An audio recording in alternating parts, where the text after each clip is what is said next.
You're listening to AM 1240 and 92.7 FM. Clutch with Keon Rose. That is I. Thank you for joining me today here on Nooga Radio and NoogaRadio.com, where you can check out all of our websites, our social media, our Facebook, our Twitter, our YouTube. Just go to NoogaRadio.com, get access to all of those things, as well as stream all of our programming all day for free, 24/7. We are the ones doing all of that for you. And, of course, you can keep it locked in here for your best in local weather, sports, and news.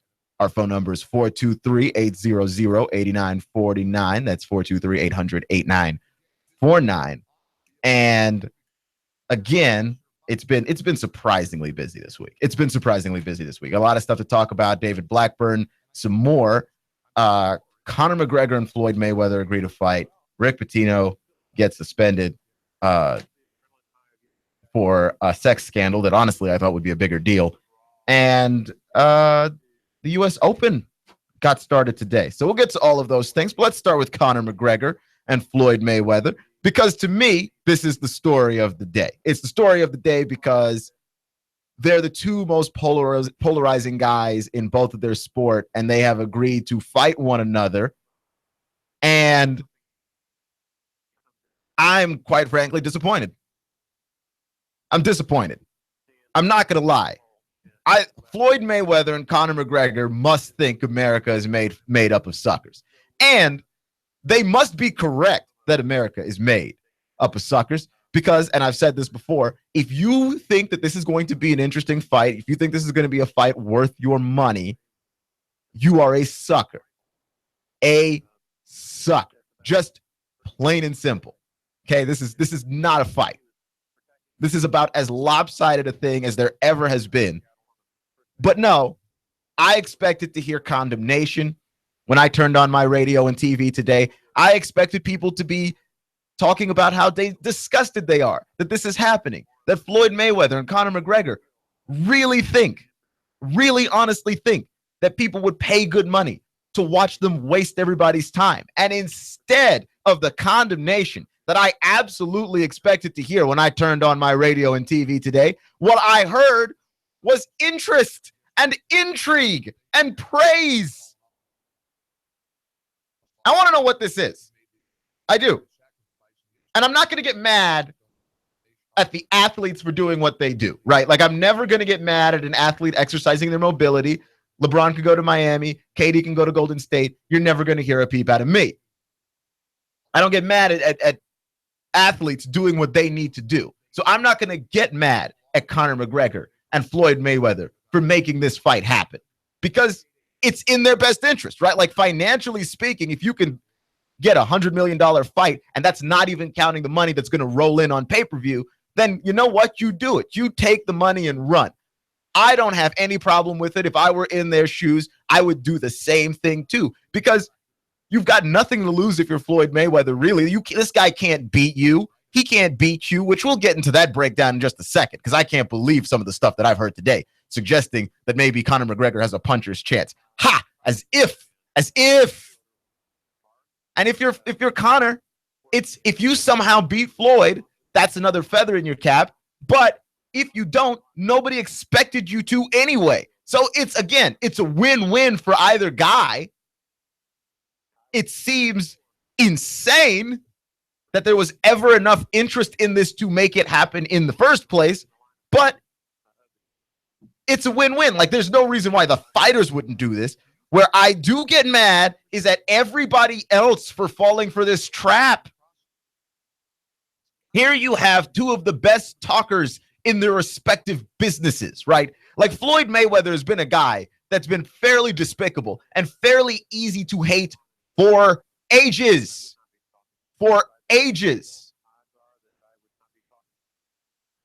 Okay? We're talking about a guy in Floyd Mayweather that has had domestic abuse charges against him. No denouncement of that. Right? The wife, the mother of his children, okay, as a fairly well-known piece of news, he hit her multiple times, and he's a boxer, right? Like, this is a problem. That level of domestic abuse is a problem. There's no sanctioning body for boxing in that way. So like there's nothing to stop Floyd Mayweather from continuing to go out there. But Floyd Mayweather's been able to market himself, use that and other things that he says about other people to create this sort of villain persona that he has then turned into the ability to make money. Conor McGregor has simply talked his way into the top of the UFC to the point where even if Conor McGregor loses, he doesn't really lose. Right? Like he got beaten up by Nate Diaz, who shouldn't have really beaten him. Like, and you look at it on paper, like Nate Diaz had no business beating up Conor McGregor the way he beat up Conor McGregor, destroyed Conor McGregor, destroyed him. Conor comes back from that and hasn't missed a step. You know what I mean? Like it used to be in the UFC, you lose a couple of fights. Look, we're starting to look at you a little bit funny. Like, can you really be the star that holds this thing up? But he absolutely can be the star that holds this thing up because he never stops talking. Right? So you got a couple of guys who are brilliant marketers, and they've come together in possibly the greatest joint marketing venture since, I don't know, cereal. And everybody's falling for it, right? Because it's the same group of people that continue to fall for anything that Floyd Mayweather is involved in. And it's the same group of people that continue to fall for anything Conor's involved in, right? Like the people who are involved in anything that Conor's involved in knows that Conor's going to say the biggest, grandest, most verbose, most ridiculous things ever. And you want to know, like, can this dude really back up what he's saying? Can he really back it up? And he gets everybody every time. Like, at what point do you not realize, like, he's just fighting like everybody else? That no, you can't believe him when he says he doesn't just knock people out. He picks the round. Of course he doesn't. He's got everybody suckered up into this sort of legend that he's made himself out of. And Floyd has turned himself into such a villain. People tune in just to root against Floyd, just to see if Floyd can lose, just to see if Floyd could lose. It's a problem, man. And there are people who act like they have good reasons for watching this, right? Like these are the things that I've heard over the last 24 hours concerning this fight.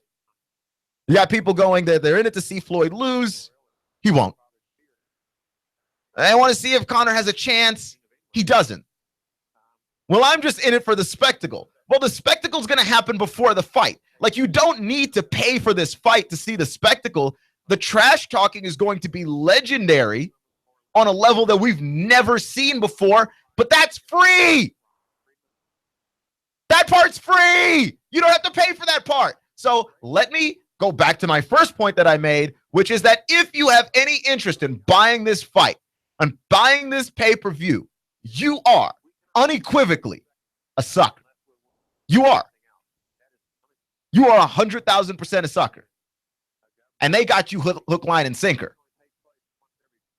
Right? Like, I'm not telling you what to do with your life. I'm not telling you where to spend your money. I'm just calling it as I see it. I'm just telling you what you are if you spend your money there. If all you do is spend your money on alcohol, you might be an alcoholic. And if you spend any money on this fight, you are a sucker. If you spend any time on this fight, you are a sucker.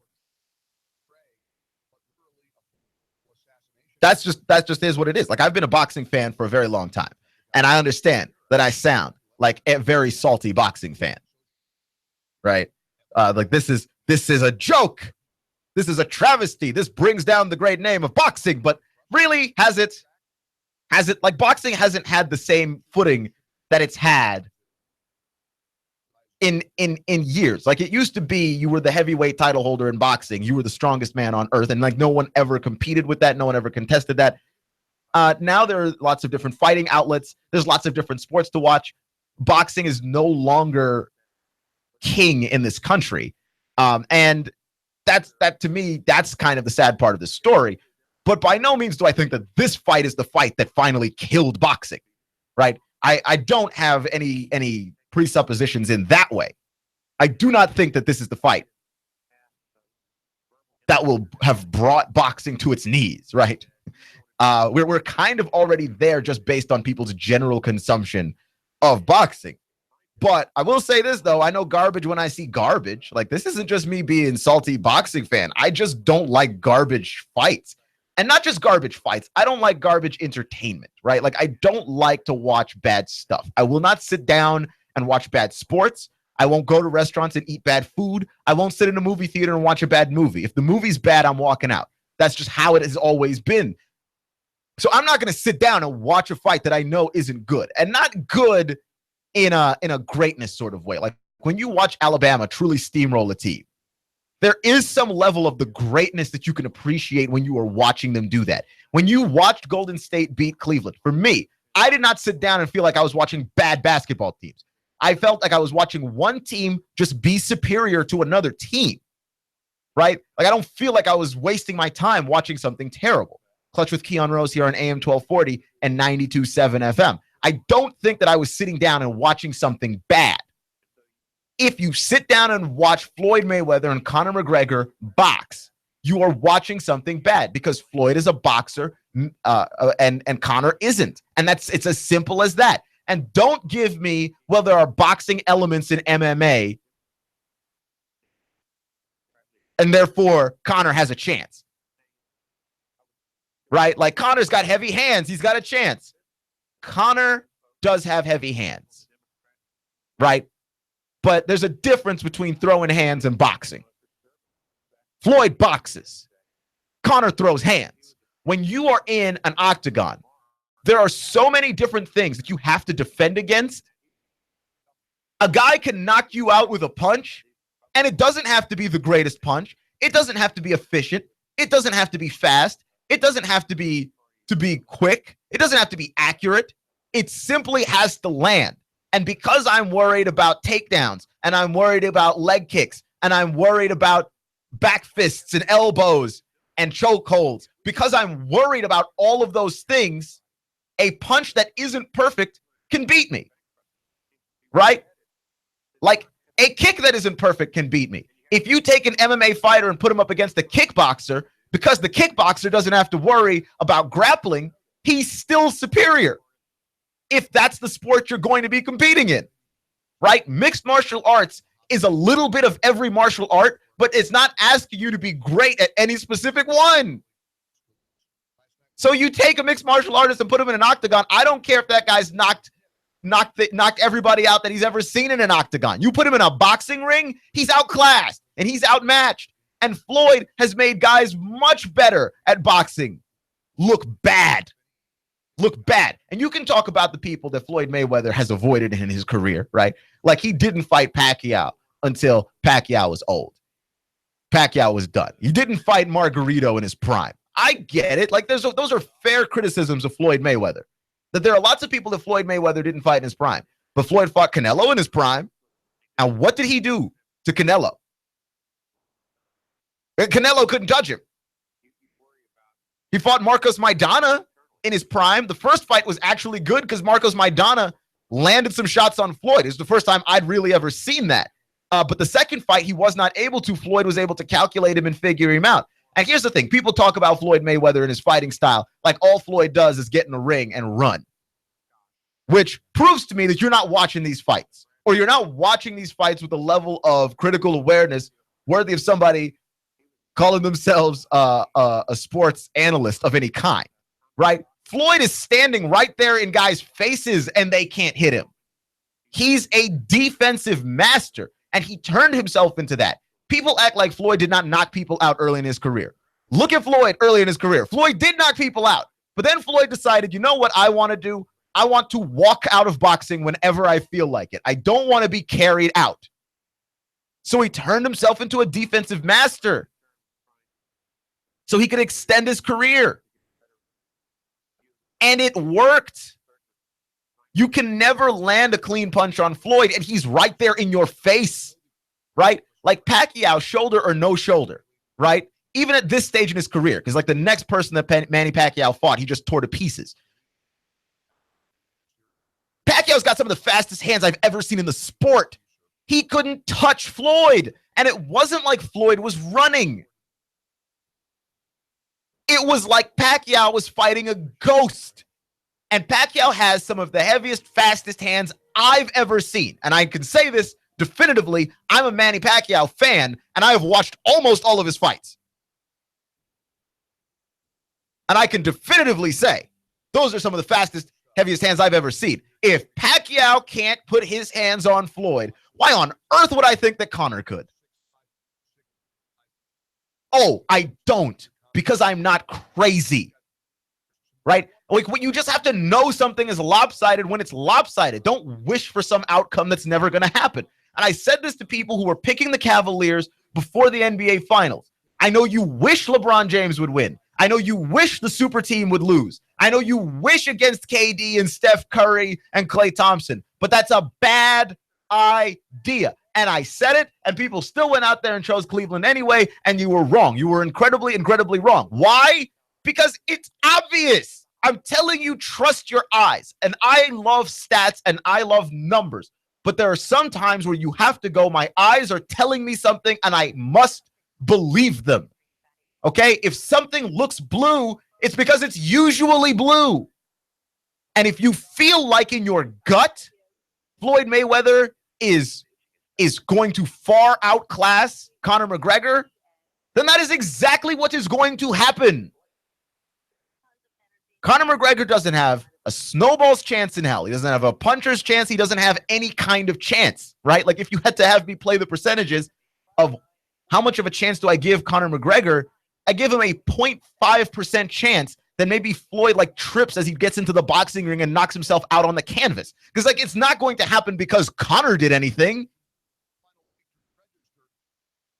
Not at all. And like, this idea that Conor's going to somehow be the aggressor chasing Floyd around the ring. Have you seen Conor's cardio? Look at a single Conor McGregor fight that's ever gone longer than 2 rounds in the UFC.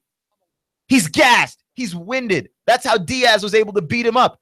Conor didn't have the power to take out Diaz. And when he was throwing those punches, we get to the 3rd round and Conor's out. Like, Conor just doesn't have any more energy in the tank. What are you telling me he has a chance in this?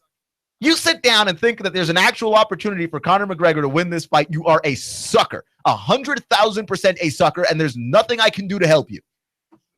I tried. This is me trying, right? There is a perfectly beautiful boxing match happening literally a month later. Canelo Alvarez versus Triple G Gennady Golovkin. And that's going to be a great fight. These are 2 guys at the top of their game. They're known for being heavy punchers. They're technically sound. And I mean, they're going to be throwing bombs at each other. That fight could be a war. And what are we hung up on? We're hung up on the fight that's arguably going to be the most lopsided fight in the history of fights. It might be the most lopsided fight since David and Goliath. And by the way, David had the advantage in that side. If you're going to go with God was his fighting partner, right? Lopsided, okay? God's your fighting partner. The other person can't win. This is lopsided. Like, this is a joke. What we're watching is an actual joke. We are watching 2 men about to promote garbage, actual garbage for television. And it's one thing if it were on cable. If it were on cable, I'd give it a pass. Like, if it were on cable, I'd go see it, right? Like, it's not going to cost me anything to watch this fight. But you put this on a pay-per-view, and by the way, I am a notorious pay-per-view leech. I just go over to people's house and watch fights because I'm broke. Notorious pay-per-view. Well, I'm cheap, really, is what it is. I'm a notorious pay-per-view leech. I won't even leech this fight. I have no interest in it. I'm going to stay home and read a book. I don't know. Get ready for that Triple G Canelo fight. Like, that to me is a fascinating fight. You've got 2 guys who are incredibly good at the art of boxing and incredibly powerful. That one's going to get to be a war that we've never seen before. But now we're deciding that McGregor and Mayweather is the fight we want to see because we're interested in the spectacle. Really, the spectacle is going to redeem this for you if in 1 round McGregor gets knocked out? Because it's not like Floyd doesn't have knockout power. It's that Floyd does not take the risk of getting himself knocked out. But if you're telling me that Conor McGregor's not going to throw punches that Floyd won't see coming from a mile away, you're insane and you know nothing about fighting. Like, nothing at all. Punch with Keon Rose on AM 1240 and 92.7 FM. You buy this fight and you are a sucker.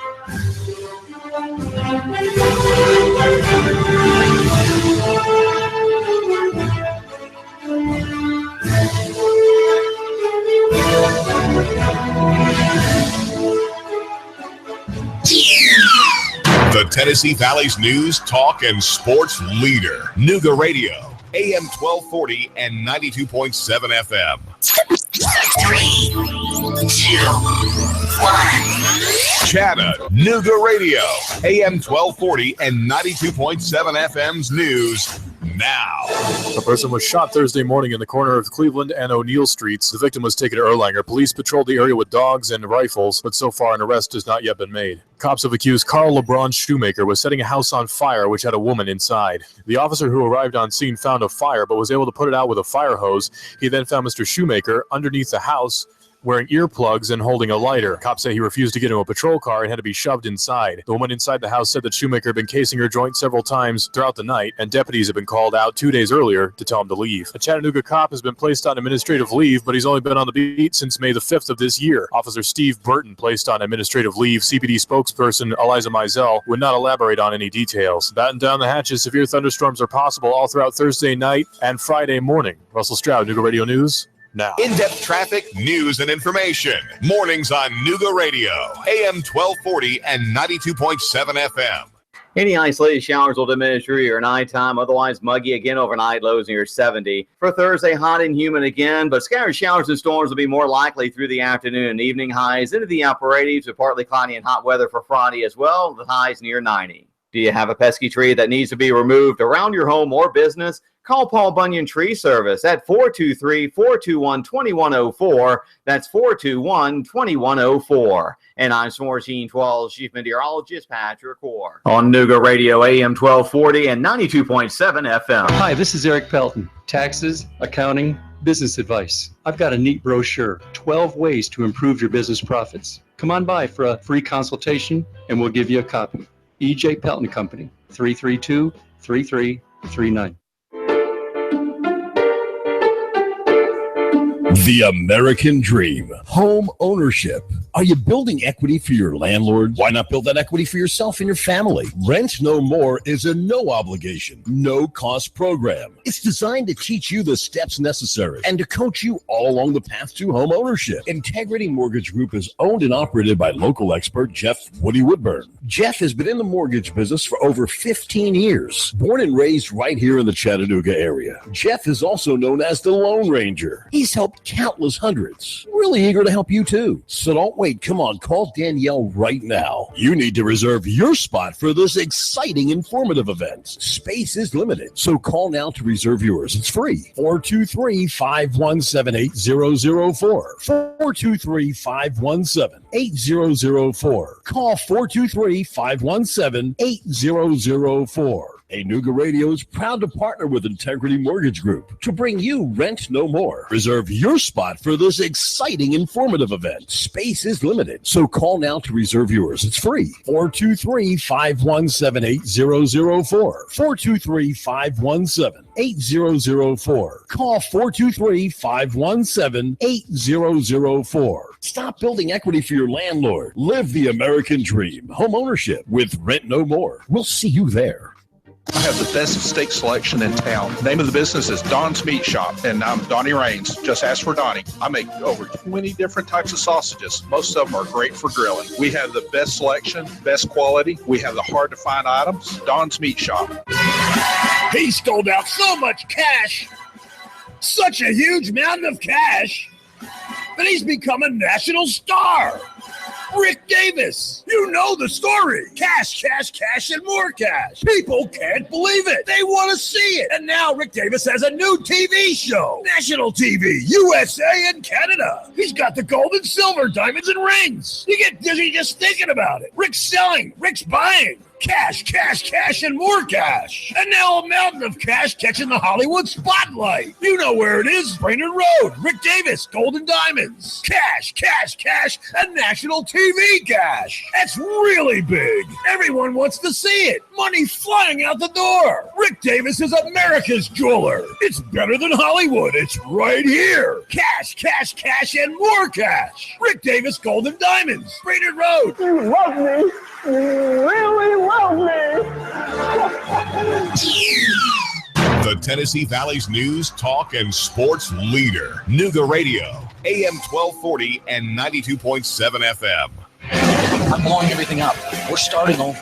I'm doing a new show. I want guys who push it to the middle of the table and go over the top. Take a risk, fail miserably. I'm right, and I'm not wrong, and I'll never back down. Conflict works. Allow it. It's The Herd with Colin Cowherd. Right here and everywhere.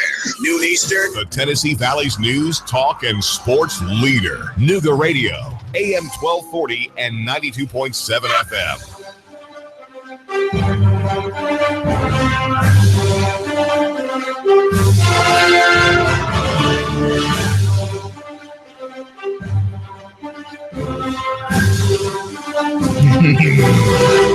AM 1240 and 92.7 FM.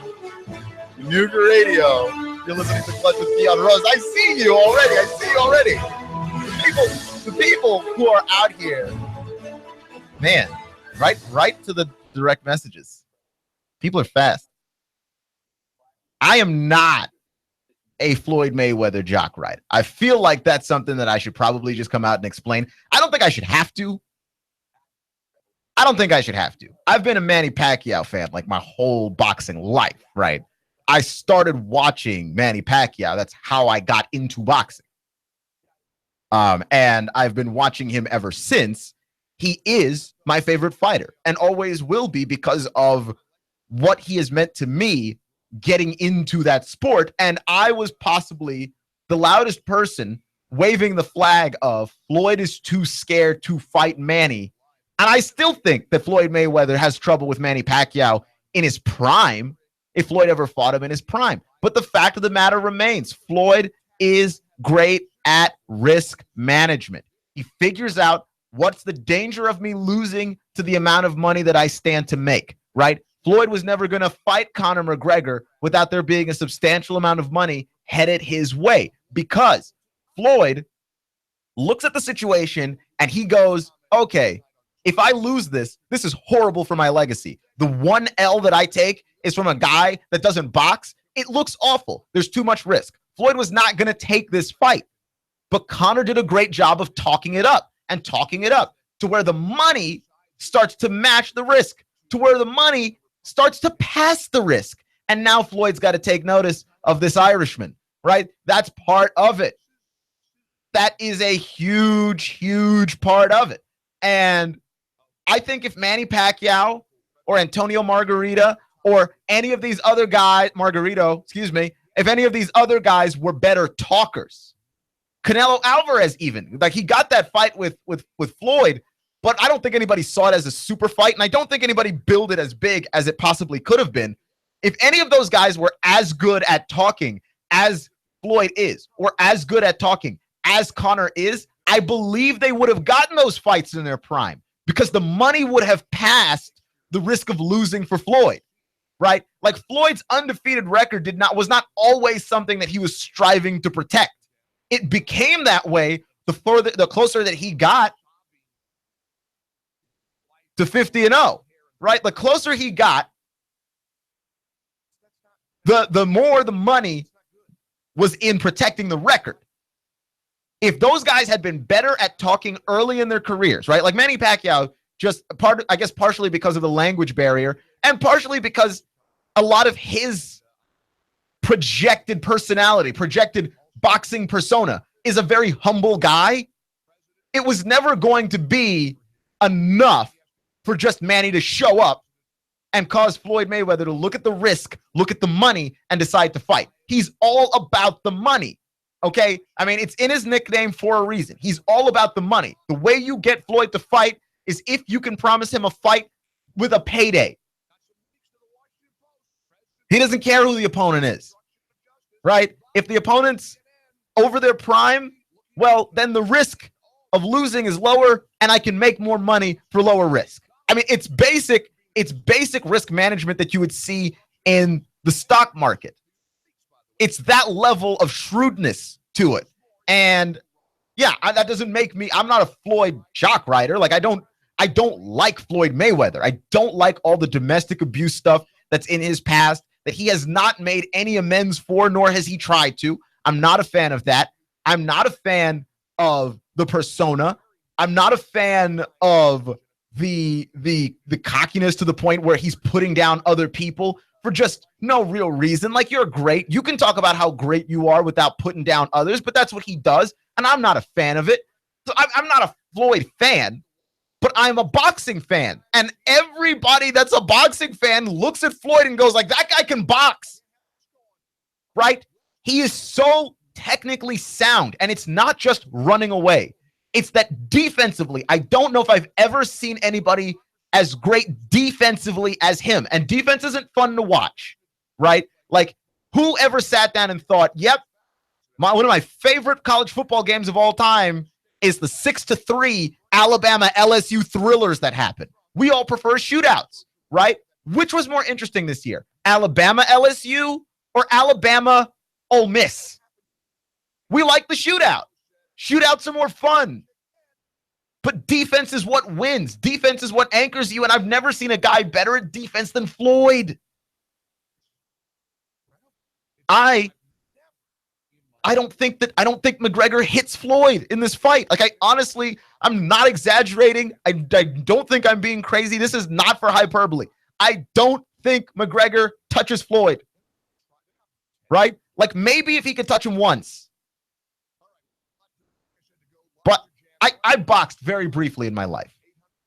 Okay, and so one thing that I have heard, by the way, is that, well, boxing gloves have all of this padding, and, McGregor's used to just taking the bare fist. Yeah, okay, boxing gloves do have padding, but the padding is not to protect your face. In fact, it doesn't. The padding is to protect your hands. It's to keep your hands from breaking, because MMA fighters still break fingers because of the nature of their gloves. It's less likely. It covers up the knuckles and things, but they do break fingers because of the nature of their gloves, and you do end up poking people in the eyes sometimes because of the nature of their gloves. Boxing's trying to prevent all of those things. They're trying to prevent eye damage, and they're trying to prevent the damage of your hands. I've been hit in the face with a boxing glove. If the padding is supposed to help, I didn't feel it. Okay? And I didn't box for very long either. It was like a 2-month boxing career. If the padding was supposed to help, I didn't know about it. That hurt. Okay? That doesn't change anything.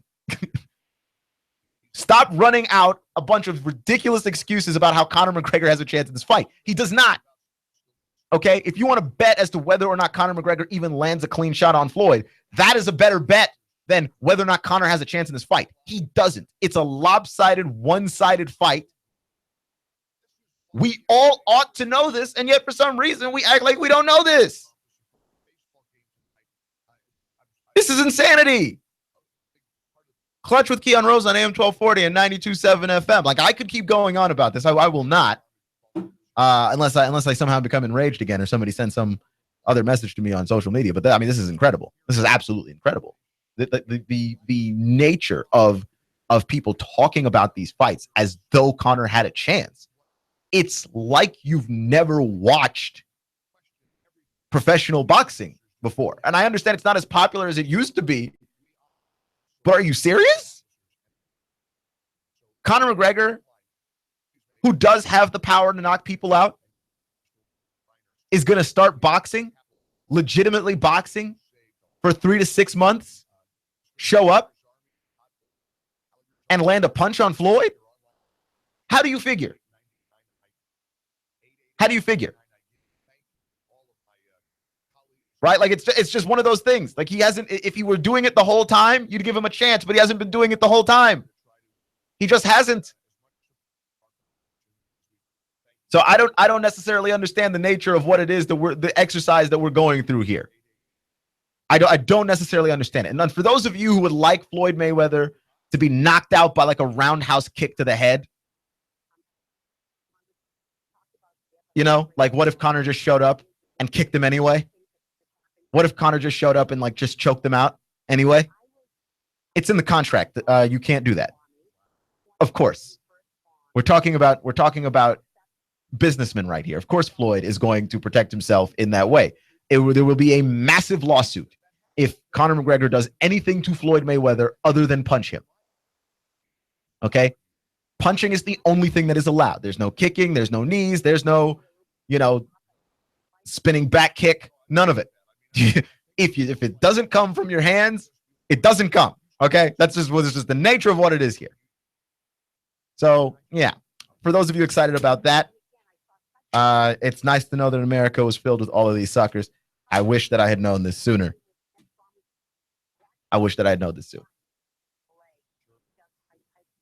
Chattanooga news, Chattanooga sporting news, right? We're still talking about David Blackburn. He stepped down as athletic director earlier this week. And so if you're the Mocs, what do you do to replace a guy like David Blackburn?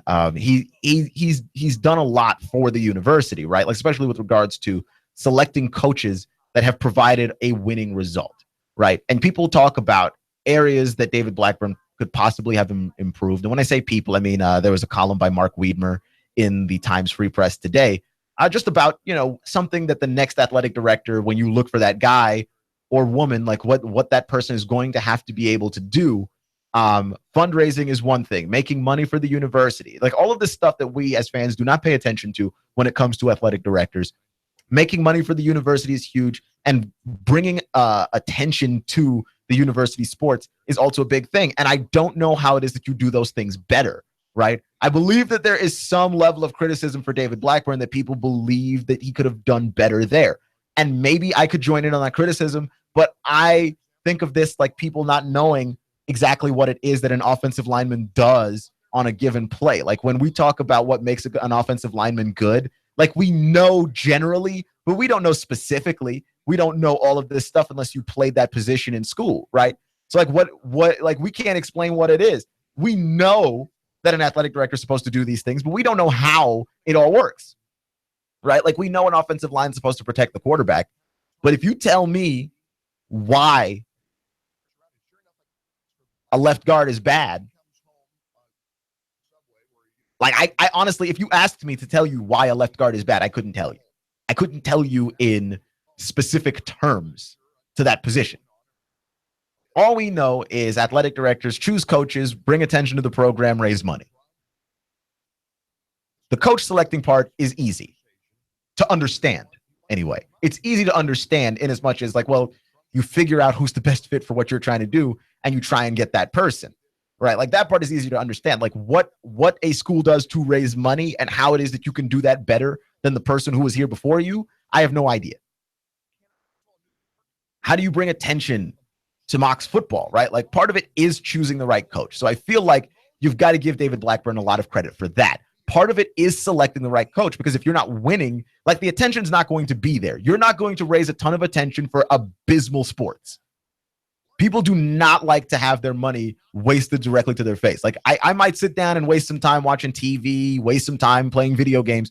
I will not sit down and waste my time going out to a stadium to watch subpar sports. So like choosing great coaches, which is something that David Blackburn has been able to do consistently, repeatedly.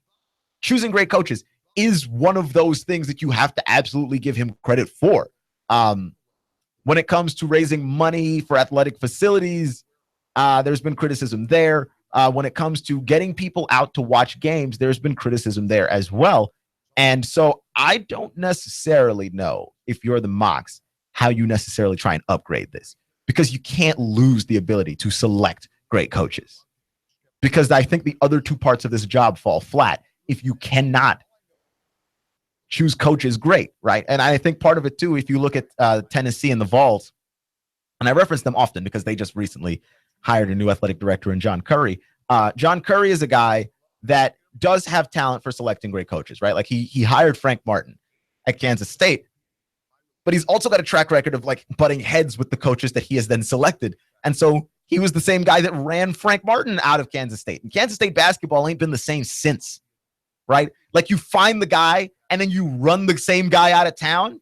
Like, Kansas State basketball has not been the same since. And you could argue the same for Kansas State football. Like, John Curry's record with coaches has been a little bit spotty when it comes to his relationship with those people and them wanting to work for him in any legitimate kind of way. But you can't deny with John Curry the amount of money that he made for Kansas State, which if you're Tennessee and you're looking at that, you're going, okay, here's a guy that can come in, he can make us money, he can bring a lot of attention to our program, and if we need him to hire a coach, he does have that ability. He's not 100%, but he does have the ability to find a good coach. Now, whether or not we keep that guy happy alongside him, that's a different story entirely. And maybe you look at that and go, maybe we can do a better job of that than Kansas State. Maybe we can separate the two a little bit better. But whatever it is that you feel like you have to do, like, that part is important. The part where you choose the coaches is important to the other two things that you ask an athletic director to do and you criticize an athletic director for not doing, right? So David Blackburn did a great job of selecting coaches, and simply when you look at the attendance for the mocks, can you honestly say that it's better than it was when he started? Because it is better than it was when I moved here, right? People pay way more attention to the mocks, every sport. Softball, volleyball, football. People pay way, way, way more attention. They certainly do. So he did something in regards to getting that out there. If you ask how he can do it better, man, I don't know the answer to that question. That's tough. But when you're looking for a new athletic director, while you're looking for a new athletic director, you may as well look to try and improve in those two areas. How you evaluate all of those things is an alarming amount of work, and they don't pay me to do it, so I'm not going to try and figure it out. I'm just following this whole thing as it develops. And everything that I know, you'll know. Clutch with Keon Rose on AM 1240 and 92.7 FM. So this NBA draft is possibly the most interesting NBA draft that I've seen in a very, very long time, right? If you know who is going to be taken where, please, by all means, let me know. Because the Celtics have options with their number one pick. They can trade it and try and get somebody, though that's unlikely, right? Despite the best efforts of Mark Wahlberg. Mark Wahlberg, who is obviously from Boston and therefore obviously a Celtics fan, would like Jimmy Butler to be in Boston. He would like either Jimmy Butler or Paul George, and he thinks that the Celtics should trade the first pick to get either of those guys. And it doesn't make any sense for the obvious reason of, if you attempt to get one of those guys, you realize that they're going to be free agents next summer, and you will have swapped your number one pick for a guy that you don't know is going to stay on your team, which is silly, which is just plain silly, especially when you have a lot of NBA players sort of exercising that greater mobility all the time. Like, guys are going to be looking to move around more than ever. Now that people have seen that it works for Kevin Durant, I think that people are going to look around to try and move and be a little bit more mobile more than ever. Or I could be wrong, and they could just take the extra $50 million on their contract, which people like money. So, I'm not necessarily going to sit here and act like I know, is it the winning or is it the money for each individual guy? But if it is the winning, then it would stand to reason that people would exercise that mobility. Why would you trade the number one overall pick in the highest age of mobility? Right? Like, why would you do that? It's a waste of a pick. Like, yeah, a number one overall pick is great if you could somehow use the pick and quote unquote draft entering his prime Jimmy Butler. But not for 1 year. I'm not going to trade my number one pick for a 1 year rental. I think that they should go ahead and just take Markelle Fultz, right? Like, he's obviously the best player in the draft. But the Lakers are where it gets interesting, because they worked out Lonzo Ball. They really weren't that impressed with his workout. Because he's not an explosive athlete.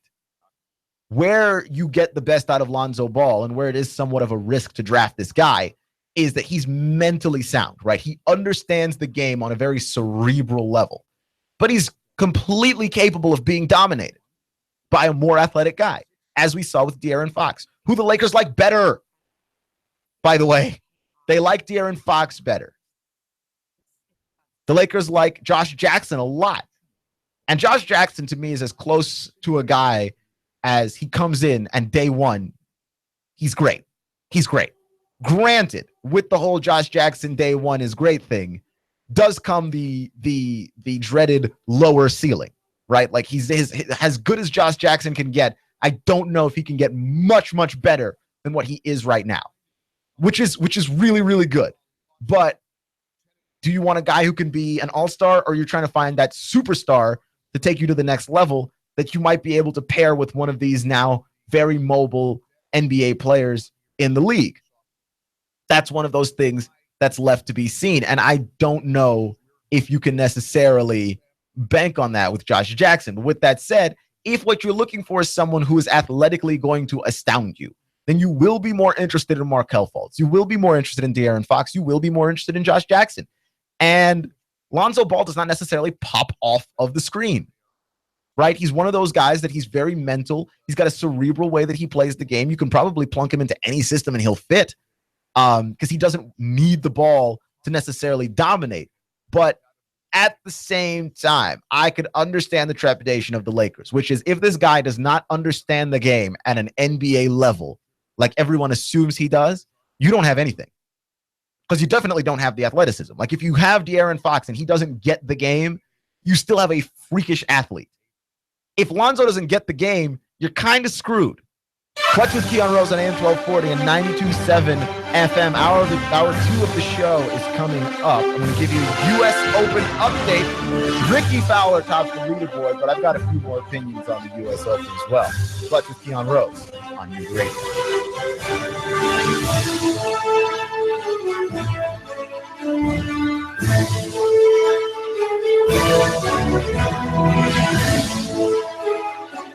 Nooga Radio, AM 1240, 92.7 FM. Competent, kind, caring, knowledgeable, experienced, great listener, great negotiator, in touch, accessible. If these are the characteristics you want and need in a realtor, you want and need Thomas DeMoss of Keller Williams Realty. Thomas is a very gifted realtor who puts the client's needs first. Whether you're buying or selling a home, Thomas is the realtor of choice. Thomas will help and guide you through each step of this very important process. For many of us, the purchase of a home is one of our largest investments and most important family and financial decision. Let Thomas use his 10 years of experience in the Chattanooga real estate market to give you the advantage you need when buying or selling a home. Buying a house? Thomas can help you navigate the emotional and somewhat anxious process of buying a home. For those of you who want to sell a house, Thomas uses his marketing and negotiating experience to help you sell your home for top dollar. Thomas is a local resident raising his family here in Hamilton County. He knows the area very well. For many agents, real estate is a job. With Thomas DeMoss, it's a passion and what he loves to do. Call Thomas today for a no-obligation consultation. He makes the process as simple as possible. Call 423-364-0028 and visit his website, northriverpropertygroup.com. Picture that curl of steam rising from your fresh-made pizza. And in a flash, let it take you aloft, teasing all your senses. I'm talking about Jet's Pizza. If you eat out at Jet's in Hickson or take home your steaming deep dish square pizza, you'll love Jet's. They use only the best ingredients in a family recipe. Also try the cheesy bread, wings, chicken, or bread with bacon, antipasta, or Greek salad. Jet's Pizza at Buy Low near the S-Curves. Open till 10 p.m. Sunday through Thursday and 11 p.m. Friday and Saturday. You can order online or have it delivered. jetspizza.com. That's jetspizza.com. Or call them now. They'll have it ready when you get there. 757-1616. That's 757-1616. Jet's Pizza, the best pizza in town. 3600 Hickson Pike. Life is short. Eat better pizza. Let's get Jets. Final expenses, funeral cost, cemetery lots, unpaid medical bills, probate cost, debts. Debts are due and payable upon death of debtor. Will these costs produce a burden and hardship on your loved ones? Who will be responsible? How will they handle them? These costs can total many thousands of dollars, only compounded greater with the grief of losing a family member. A safe and secure way to provide for these costs is with an affordable life insurance from Covenant Group Insurance and Financial Services. Covenant Group is a local company with local agents. Covenant Group still makes house calls. Covenant Group only represents A-rated companies. With many options to offer, Covenant Group can accommodate almost any budget. Great discounts for good health and plans available for impaired risk. Call today for a free, no-obligation consultation in the convenience of your home. Call Steve or Jada at 423-855-8484. Call today, 423-855-8484.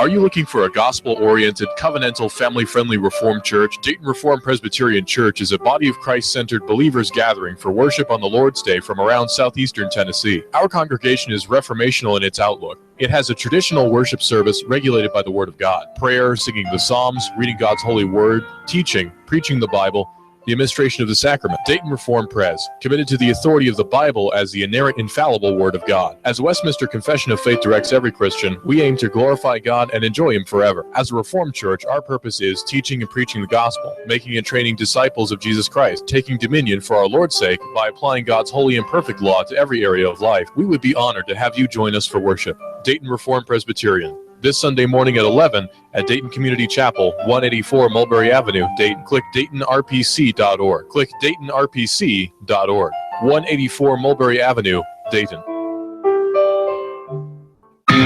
It is Eric Jones hard into the outside wall, and they are still 3 and 4 wide. It looks like we're racing at Talladega. Caution flag is out. It looked like Denny Hamlin was trying to get by Ricky Stenhouse. Got into the back of Ricky at the line. Man, that's a close one. Matt Kenseth wins stage 1. Green checkered flag is out, and Brad Keselowski has won stage 2. Dale Earnhardt Jr.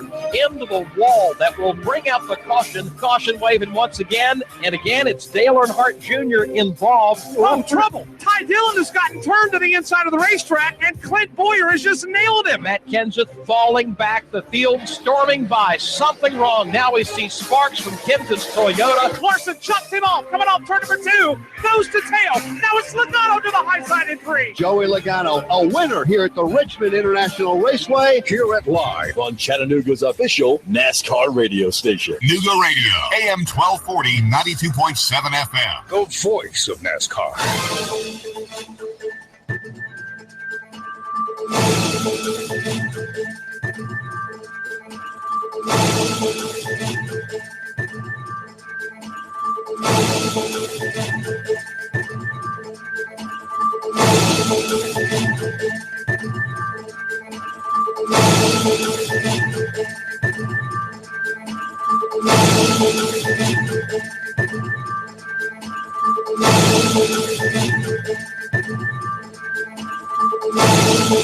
WBLZ HD4 Ottawa, W224AZ Chattanooga, WSDT Sunny Daisy Chattanooga. One day after members of Congress were fired on, lawmakers come together at the old ball game. The Bill Cosby jury said we're deadlocked, but the judge told them to get back to work. This is the CBS World News Roundup Late Edition. I'm Dave Barrett. A day after the shock of the gunfire on a Virginia ball field where members of Congress were practicing. We need to play this baseball game. Texas's Roger Williams injured his ankle running for cover into the dugout in Alexandria. He will coach third base in tonight's charity game in D.C. Louisiana Democrat Cedric Richmond will be there as well. One thing we thought was important was to not let terror win, not let violence win. Lawmakers will send best wishes to colleague Steve Scalise. Like Cedric Richmond, he represents Louisiana. Knowing Steve as well as I do, I'm sure he wants the Democrats to win because he just couldn't take the Republican team winning without him. Scalise, wounded a day ago, shot in the hip. He underwent another surgical procedure today. To Nationals Ballpark and CBS's Stephen Portnoy. Under very tight security, this ballpark is filling up with thousands more on hand than were ever expected for an event that's been a Washington, D.C. tradition for more than 100 years. Signs in the stands read Team Scalise for the wounded whip who remains in critical condition. The aim for both parties tonight to show the nation that Republicans and Democrats can put their differences aside and have fun together. Congressman Steve Scalise is a huge baseball fan. He gave out commemorative bats a few years ago when he was named House Whip. He's a graduate of LSU. That baseball team headed to the College World Series, sent T-shirts, hats, and more to Washington, D.C. LSU baseball coach Paul Maneri says when lawmakers take the field, they're going to all wear LSU hats in honor of Steve. And I think that's a wonderful thing. Now to the investigation into yesterday's attack in Alexandria, Virginia, when James Hodgkinson opened fire. CBS's Steve Dorsey. The FBI says 2 weapons were recovered at the scene, including a 9mm handgun and a .7.62 caliber rifle. The FBI also recovered a cell phone, a computer, and a camera found inside Hodgkinson's white van parked nearby. In Pennsylvania, it is still a wait for the defendant, for court observers, and for reporters at the Bill Cosby sexual assault trial. It's been more than 7 hours since the judge told the jury to get back to work deliberating, and we have not heard from them since. It was late this morning when they said they could not come to a unanimous decision on any of the 3 counts Bill Cosby faces. Some jurors appear aggravated, even tired, after deliberating past 9 o'clock the last 3 nights. Cosby has maintained a more calm look, even joking with supporters outside the courthouse. Matt Piper, CBS News, Norristown, Pennsylvania. Checking Wall Street, the Dow lost 14 points today, the NASDAQ 29, the S&P fell 5. Now this. Kyle is a professional dog trainer. Sit down, roll over, good. When it comes to canine obedience, he's your best friend's best friend. Oh, such a good girl. And in his personal time, Kyle's a personal trainer. Nice work on those planks, guys. Now roll over and give me 25 push-ups. 1, 2, good. Hey, keep that caboose down. You see, no matter who or what he trains, Kyle knows how to get results. But when it comes to mortgages, he's less confident. Guilty as charged. Fortunately for Kyle, there's Rocket Mortgage by Quicken Loans. It's simple, so he can understand the details and know he's getting the right mortgage. I like it, people. Who wants a treat? Rocket Mortgage by Quicken Loans. Apply simply, understand fully, mortgage confidently. Go to rocketmortgage.com today. Equal housing lender. Licensed in all 50 states. NMLSconsumeraccess.org number 3030.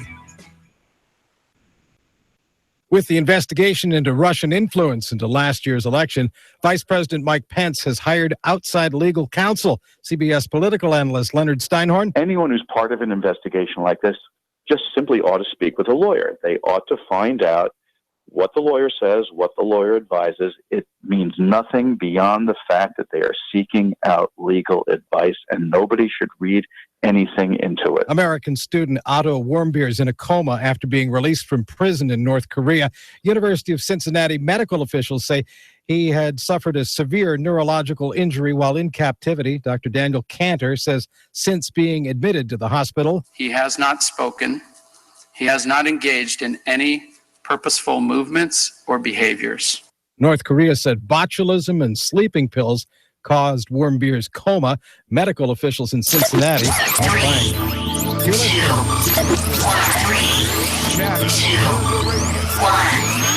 Chattanooga Radio, AM 1240 and 92.7 FM's news now.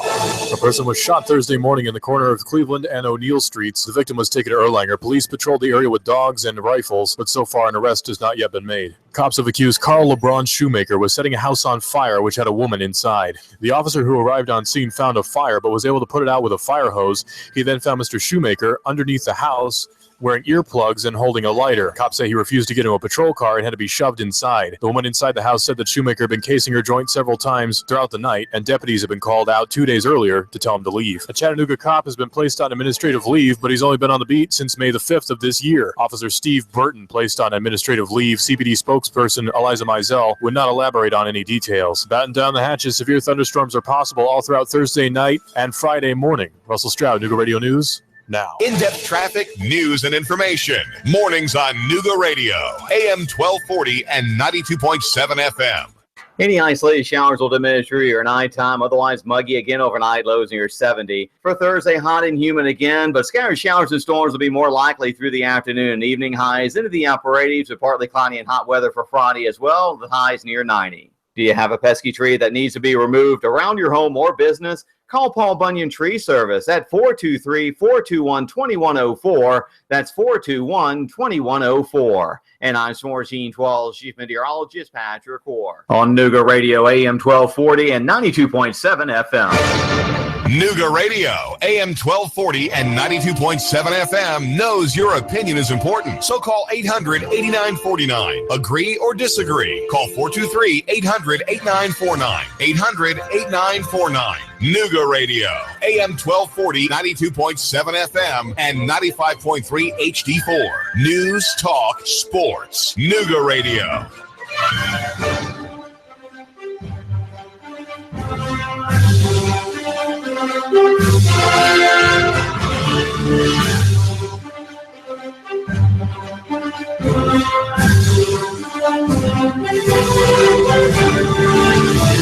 You're listening to AM 1240 and 92.7 FM, Clutch with Keon Rose on Nooga Radio. Make sure to check out our website, by the way, noogaradio.com. That's where you're going to be able to access our social media. If you want to interact with us, talk with us, just drop us a line. Let us know how you're doing. We'd love to hear from you. You got our Facebook, our Twitter, and our YouTube on there. We stream all of our local shows on YouTube, even this one right now. Head over there. You can search Nooga Radio. You can search Clutch with Keon Rose. You can go to the website and click on the link and get there that way as well. So we've got all those things for you. The big story of the day is the Mayweather and McGregor fight that has been made. It has been officially signed for. The dotted line has been signed on, and everybody involved is very happy about it. I do notice, by the way, that Dana White has not said that Conor McGregor will beat Floyd Mayweather. Dana White has carefully chosen his words to say that Conor McGregor is sure that Conor McGregor can beat Floyd Mayweather. Yeah, because Dana White's a boxing fan. Dana White knows what the score is. Okay? And I saw someone post some reasons as to why Conor McGregor would destroy Floyd Mayweather. And I understand that I desperately try to avoid clickbait. I try and avoid things online that you just, it's there just to get clicks, right? So that someone can make money. The article serves no purpose and all that stuff. But I'm telling you right now, there's not a whole lot of bait that works on me. Yeah, that bait's working on me. It's working overtime on me right now. So we'll get into that a little bit later. But I want to tell you about my love-hate relationship with bowl games, because bowl season is great. Bowl season is the sort of final hurrah to college football when the season's winding down and you start to realize, oh no, we're not going to have football for a while. And then you just sort of load up on all of these football games with teams you've never heard of in places you don't even want to visit. And I've come to the realization that the bowl game bubble is going to burst soon. And it's going to burst soon because of at least one story that I found involving the University of Indiana. The University of Indiana lost money playing in their bowl game. Not just this year, but the year before, right? They lost money playing in their bowl game because they were not able to sell the tickets required for them to make the money back, right? So the conference came in and stepped in and covered their losses. So they did not actually lose money. And they did it last year, and they've done it again this year. But how many more bowl games can we continue to add before we realize that this is ridiculous? Before we realize, nobody is going to tune in to the Meineke Car Care Bowl like that unless their team is playing. And you certainly wouldn't travel to the Meineke Car Care Bowl, right? We just continuously add bowl games, and we're just piling them on. And at what point does it not become exceedingly obvious that you cannot sustain this? At what point does it not become incredibly obvious that this is something that is going on forever, that we are setting up bowl games involving teams nobody wants to watch in places nobody wants to go to, and as a result, right? And bowl games, they're not merit-based. You don't feel good about bowl games when your team makes a bowl game. Vanderbilt made a bowl game last year, right? Because Vanderbilt had a good enough record last year to make it, and then they had high enough academics to sort of rank them into a bowl game. To me, the merit of a bowl game should be athletic in nature. And I find that people are hypocrites in this way, right? And I'll get to the Mayweather thing in a little bit too, because this also sort of applies to that. Where you sort of hate this sort of everybody gets a trophy generation, right? That's the thing that people have said. I'm all millennials.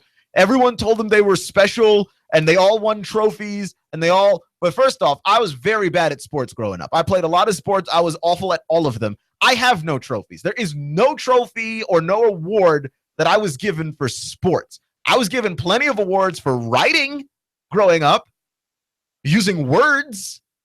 I was good at that. I wasn't given any awards for sports, right? My teams didn't get any awards. I don't know what you guys are talking about. I'm a millennial with no trophies. None. Participation or otherwise. Well, definitely not the kind that's valid because I wasn't good enough. But then, like, the participation kind, I definitely didn't get one of those because I would have them. Nope. But everybody gets a bowl game, though, right? It's crazy. Like, you would like to watch your team play in a bowl game, even if your team is not really worthy of playing in a bowl game. Right? And no matter how we do this, we always use bowl games as some kind of metric as to how good a coach is. Like, oh, yeah, no, he went to like 3 bowl games, though, while he was coaching here. But at the same time, you want this to be merit-based. Like, we need to cut the amount of bowl games we have by like 50%.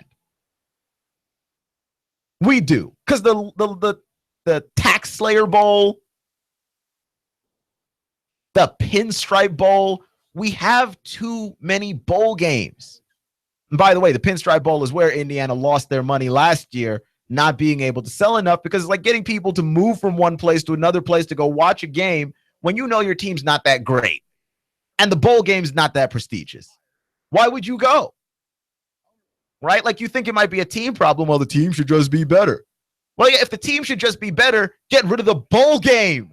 Right? Like, the problem is not the team. If you tell them they qualify to play, they're going to go play. In this particular instance, if you think the team's not good enough and that's why they're losing money, get rid of the bowl game, right? The problem here is not the bad teams. It's all the bad teams you let in because you make all of these bowl games available for them to play in the first place,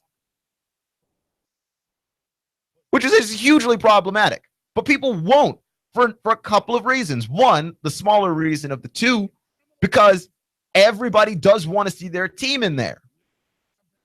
Not me, of course. I'm a Longhorn fan, and I think that the fewer opportunities that team had to disappoint me, the better for me, personally. But generally speaking, most people want to see their teams in a bowl game. I had Vanderbilt fans tell me last year that they wanted to see Vanderbilt in a bowl game, even though we all know, like, Vanderbilt don't deserve to be in a bowl game. Are you serious? Like, we all know, but it's just cool to see it on TV. But that's not a good reason. Not really. Right? So you have that. And then you have the other bigger, more looming issue, which is simply money. Right? Like, we're just going to try and televise as many of these games as possible and hope that we make some money back. And really, if schools are losing money, like, how good for you could this actually be? Right? Like, the San Diego Federal Credit Union Bowl, that was on TV. That was on ESPN last year.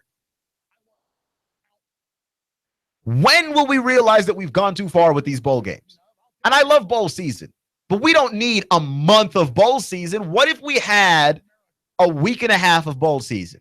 What if we had simply 2 weeks of bowl season instead of 3, with a third the games? Would that not also be fine? That would be acceptable. And you wouldn't put schools in the position of, well, we qualified for the bowl game, so we kind of have to go. But none of our fans really want to go. I don't know. We're Indiana. We're not good. You qualify us for this bowl game and send us out to where? Where do they play? Santa Clara, California, where most of our fans are not going to travel. We're going to play Utah, and we're going to sell less than 10% of our allotted tickets.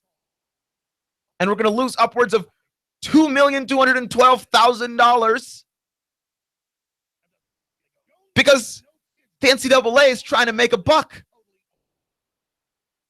I mean, it's kind of monstrously stupid when you think about it. It's very monstrously stupid. So, like, that's my first example of sort of sports hypocrisy, where, like, people are losing money out of everybody having to be in a bowl game, everybody having to participate, even though the people of the previous generation are the ones who run the show and are making sure that this continues. So that's one. Like, the other example of just sports hypocrisy to me, which I just find blatantly idiotic, is the idea that people want to see Floyd Mayweather and Conor McGregor fight, even though we know Floyd Mayweather is going to win. We are interested in the spectacle, right? That's where we are with this. We're interested in the spectacle of of the fights. And these same people were whining and crying about the Golden State Warriors. Oh, but they're a super team. Oh, we know who's going to win already. Yeah, we know who's going to win this already.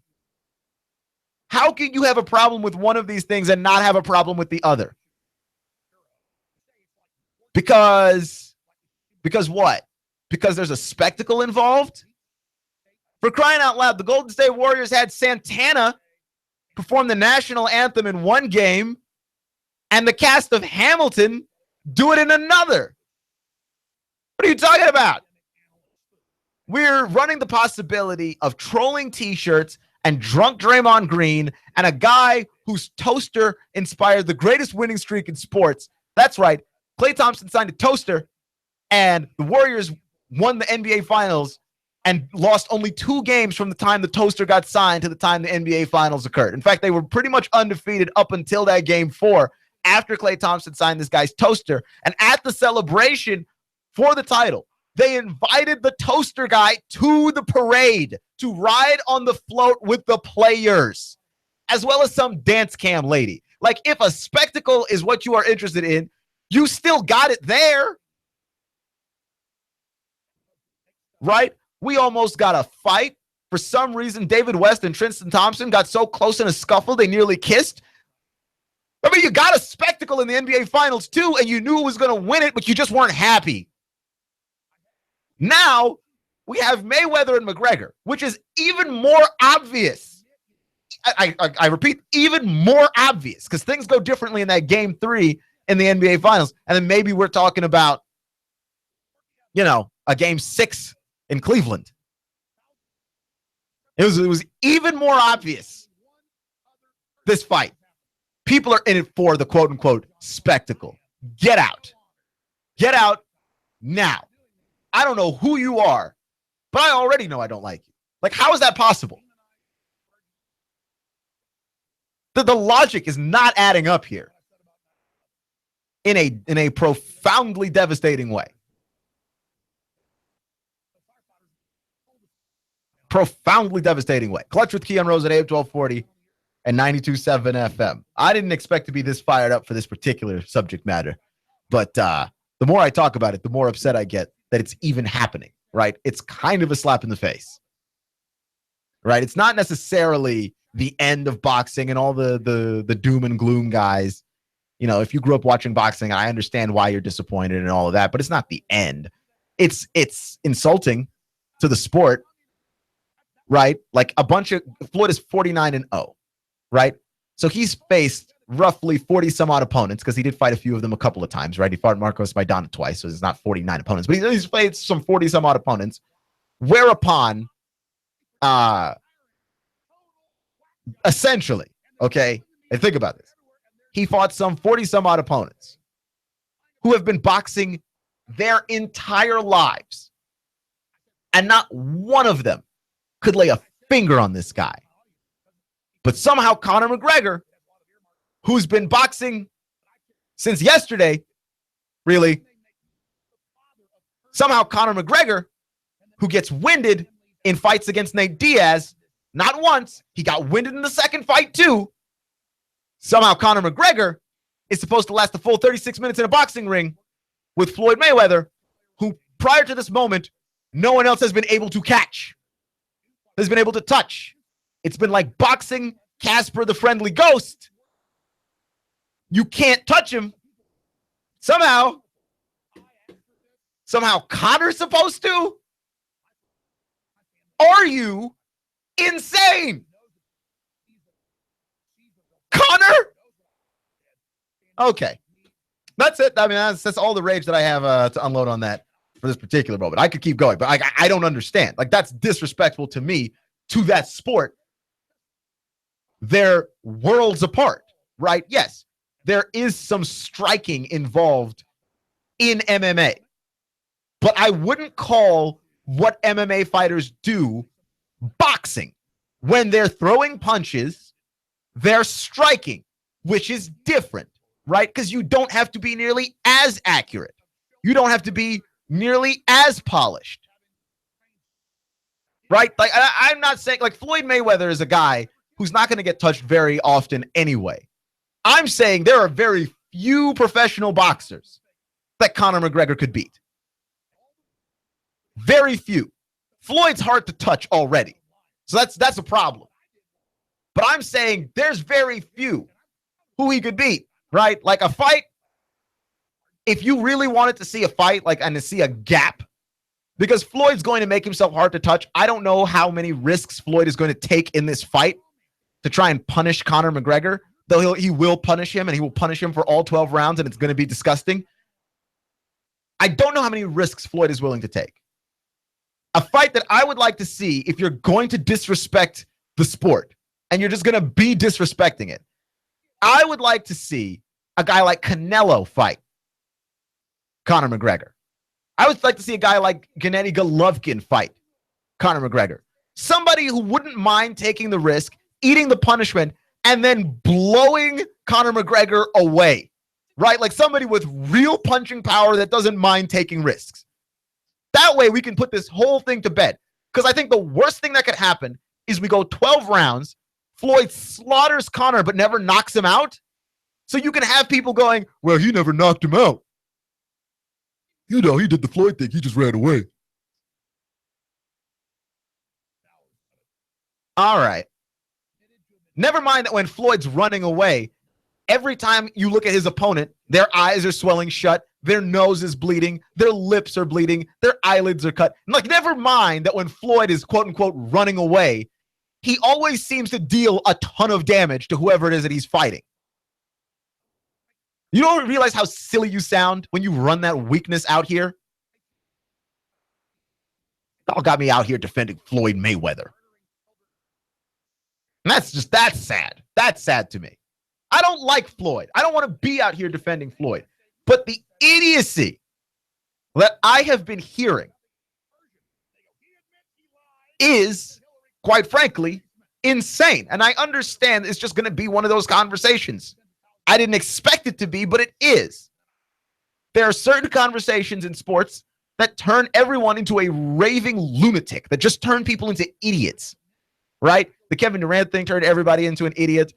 Any conversation regarding LeBron James turns everyone into an idiot. If somehow Tom Brady comes up in the story of like Deflategate and Spygate and all that stuff, the Tom Brady cheating talk, which is so silly, like that turns everyone into an idiot too. Right? People hate Nick Saban. That turns people into idiots.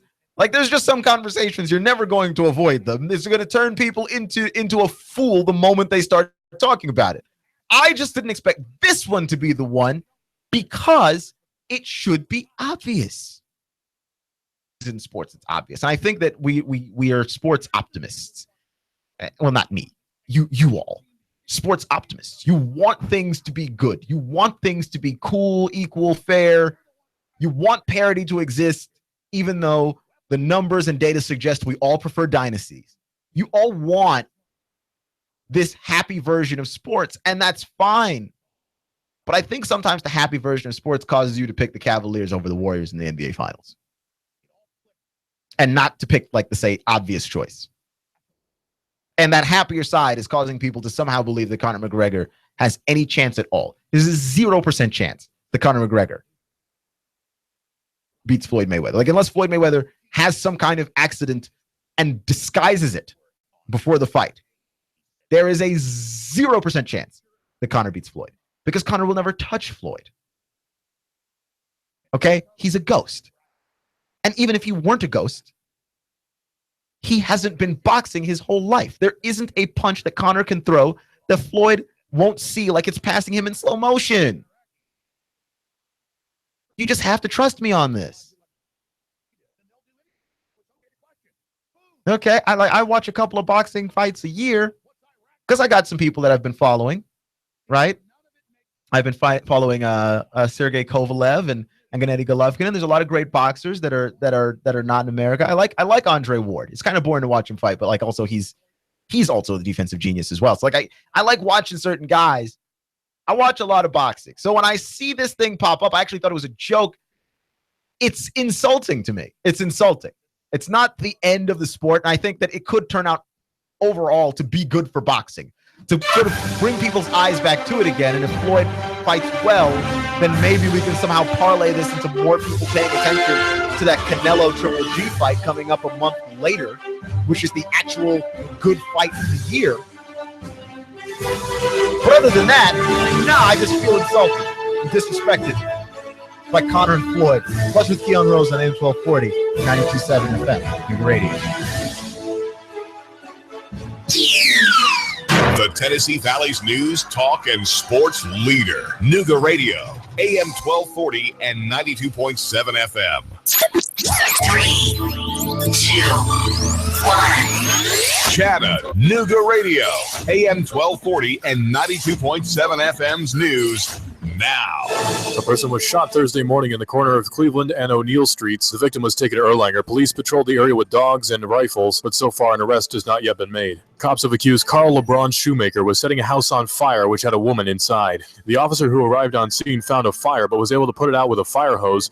He then found Mr. Shoemaker underneath the house, wearing earplugs and holding a lighter. Cops say he refused to get into a patrol car and had to be shoved inside. The woman inside the house said that Shoemaker had been casing her joint several times throughout the night, and deputies had been called out 2 days earlier to tell him to leave. A Chattanooga cop has been placed on administrative leave, but he's only been on the beat since May the 5th of this year. Officer Steve Burton placed on administrative leave. CPD spokesperson Eliza Mizell would not elaborate on any details. Batten down the hatches, severe thunderstorms are possible all throughout Thursday night and Friday morning. Russell Stroud, Nooga Radio News. Now. In-depth traffic, news, and information. Mornings on Nooga Radio, AM 1240 and 92.7 FM. Any isolated showers will diminish through your nighttime. Otherwise, muggy again overnight, lows near 70. For Thursday, hot and humid again, but scattered showers and storms will be more likely through the afternoon and evening. Highs into the upper 80s with partly cloudy and hot weather for Friday as well. The highs near 90. Do you have a pesky tree that needs to be removed around your home or business? Call Paul Bunyan Tree Service at 423-421-2104. That's 421-2104. And I'm Sports Team 12 Chief Meteorologist Patrick Orr. On Nooga Radio, AM 1240 and 92.7 FM. Hi, this is Eric Pelton. Taxes, accounting, business advice. I've got a neat brochure, 12 ways to improve your business profits. Come on by for a free consultation and we'll give you a copy. E.J. Pelton Company, 332-3339. The American dream. Home ownership. Are you building equity for your landlord? Why not build that equity for yourself and your family? Rent No More is a no obligation, no cost program. It's designed to teach you the steps necessary and to coach you all along the path to home ownership. Integrity Mortgage Group is owned and operated by local expert Jeff Woody Woodburn. Jeff has been in the mortgage business for over 15 years. Born and raised right here in the Chattanooga area. Jeff is also known as the Lone Ranger. He's helped countless hundreds. Really eager to help you too. So don't wait. Come on, call Danielle right now. You need to reserve your spot for this exciting, informative event. Space is limited, so call now to reserve yours. It's free. 423-517-8004. 423-517-8004. Call 423-517-8004. A Nooga Radio is proud to partner with Integrity Mortgage Group to bring you Rent No More. Reserve your spot for this exciting, informative event. Space is limited, so call now to reserve yours. It's free. 423-517-8004. 423-517-8004. Call 423-517-8004. Stop building equity for your landlord. Live the American dream. Home ownership with Rent No More. We'll see you there. I have the best steak selection in town. The name of the business is Don's Meat Shop, and I'm Donnie Raines. Just ask for Donnie. I make over 20 different types of sausages. Most of them are great for grilling. We have the best selection, best quality. We have the hard-to-find items. Don's Meat Shop. He stole out so much cash, such a huge mountain of cash, that he's become a national star. Rick Davis. You know the story. Cash, cash, cash, and more cash. People can't believe it. They want to see it. And now Rick Davis has a new TV show. National TV, USA and Canada. He's got the gold and silver, diamonds and rings. You get dizzy just thinking about it. Rick's selling. Rick's buying. Cash, cash, cash, and more cash. And now a mountain of cash catching the Hollywood spotlight. You know where it is. Brainerd Road, Rick Davis, Golden Diamonds. Cash, cash, cash, and national TV cash. That's really big. Everyone wants to see it. Money flying out the door. Rick Davis is America's jeweler. It's better than Hollywood. It's right here. Cash, cash, cash, and more cash. Rick Davis, Golden Diamonds, Brainerd Road. You love me. You really love me. The Tennessee Valley's news, talk, and sports leader. Nooga Radio, AM 1240 and 92.7 FM. I'm blowing everything up. We're starting over. I'm doing a new show. I want guys who push it to the middle of the table and go over the top. Take a risk, fail miserably. I'm right, and I'm not wrong, and I'll never back down. Conflict works. Allow it. It's The Herd with Colin Cowherd. Right here and everywhere. Noon Eastern. The Tennessee Valley's news, talk, and sports leader. Nooga Radio, AM 1240 and 92.7 FM.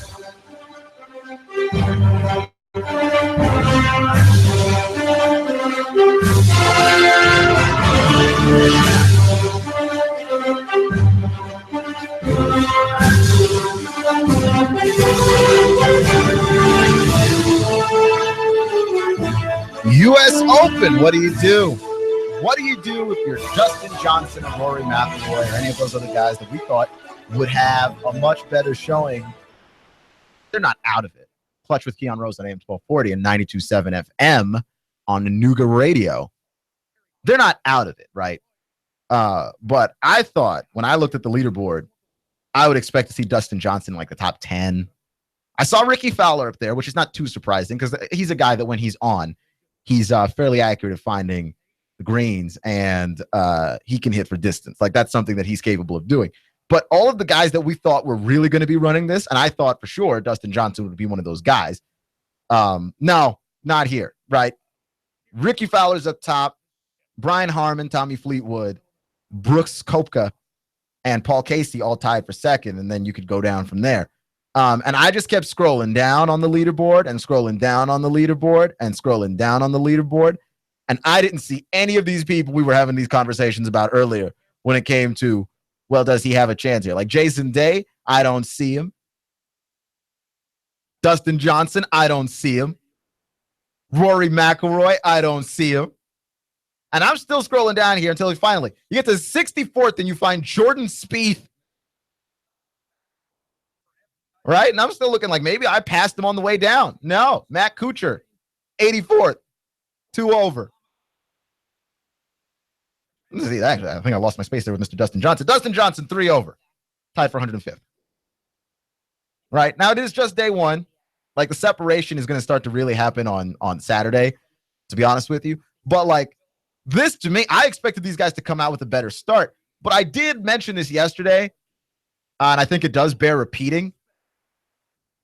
When you have a course that guys are complaining about, right, where you're just being brutally punished for, oh, I landed in a bunker, I landed in a hazard, I landed in the rough, and the punishment is severe because the course is so insane, right?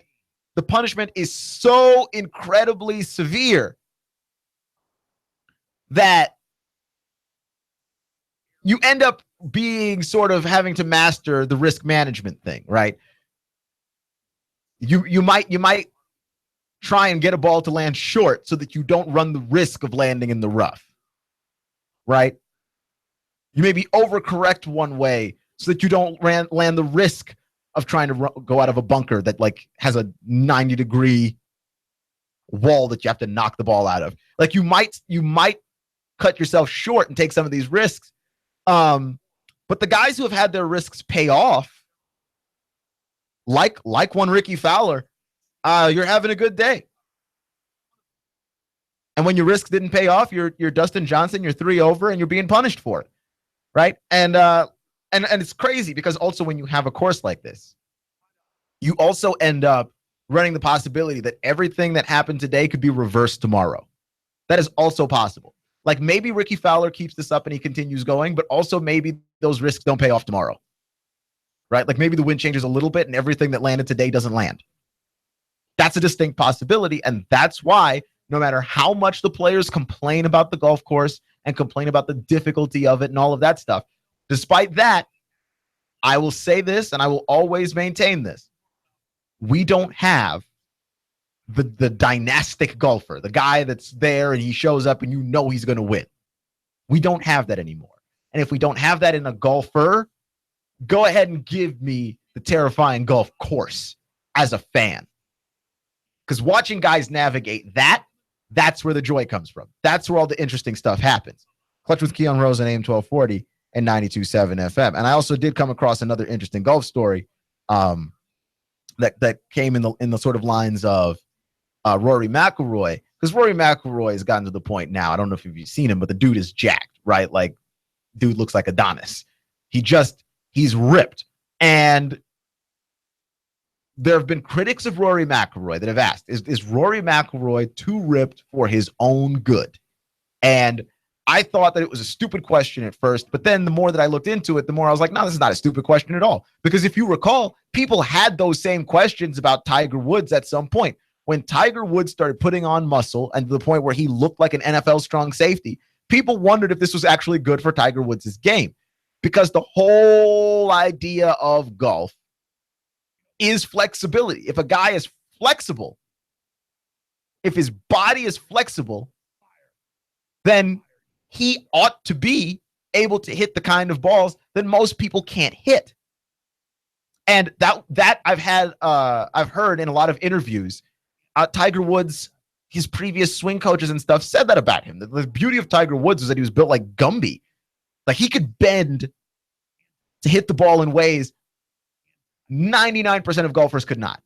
And then Tiger Woods sort of became enamored with power and became enamored with strength and length in hitting the ball. And that was kind of all she wrote. That was where his game deferred. And it's a very telling stat, albeit it is kind of unfair, that Rory McIlroy has gotten huge. Tiger Woods got enormous. And those are the two most injured golfers since 2008, right? Like it's not a fair criticism necessarily because like the cause of those injuries may not necessarily be golf related. And Rory had the ankle and the wrist. And what's the wrist got to do with you building muscle, right? Like you can read into this stuff, but like Tiger Woods' injuries and Rory McIlroy's injuries have been very, very different injuries.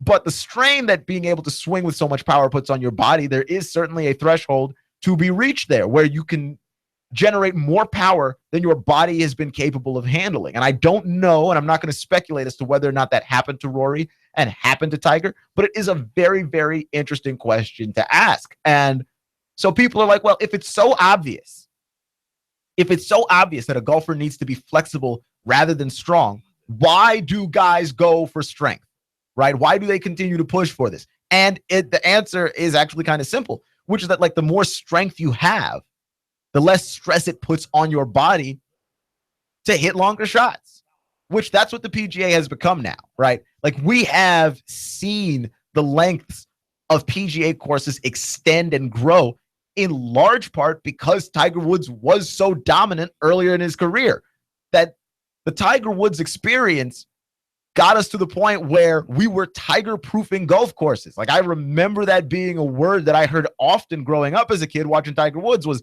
well, this place has been tiger-proof. Like it's been lengthened to the point where like in order to for Tiger Woods to win, it was sort of like baiting him, right? Like the course is long, but it's forcing him to try and take risks on shots that only he can make, right? But Tiger Woods and the tiger proofing and everything else has sort of informed all of the younger golfers that have come into the game. And so now you've got Rory McIlroy, who's a guy that is in incredible shape, but not just him. Like you can look at other golfers who have decided that like, we're going to hit the gym and we're just going to be enormous. Like Jason Day is a big dude, right? Like Jason Day is one of those guys. Ricky Fowler's fairly well built. I wouldn't say to the same extent because like Jason Day could pass for, especially like at some point last year, could pass for a linebacker. Like it was possible. Like the guys have just gotten enormous. And part of it is the sort of combat, the length of these courses that we've made to sort of combat Tiger Woods. So it just kind of all comes back around to it. The Tiger Woods has had a tremendous impact on the game. And the irony of ironies here is that as Tiger Woods and his back injuries mount up, like he is least likely to be able to compete in any and all of this. Like we wonder why his back gives out every tournament he's in. His back gives out every tournament he's in because I don't think the Tiger Woods can naturally generate the power necessary to compete on golf courses designed to stop him, but to stop him in his prime. Like he's not in his prime anymore. He's not even close. So like Tiger Woods could go around and feel like he's hitting the ball well and he feels good. And he's going to give us another one of those press conferences where he goes, I feel great. I feel great. I feel pretty good. And you're going to be like, no, Tiger, you can feel good now, but you're going to get out there. And then all of the shots you used to be able to make, you're going to try and hit those. And then your back is going to say, no. I'm going to lose Tiger Woods for another golf tournament. I've made myself sad again. Clutch with Keon Rose on AM 1240 and 92.7 FM.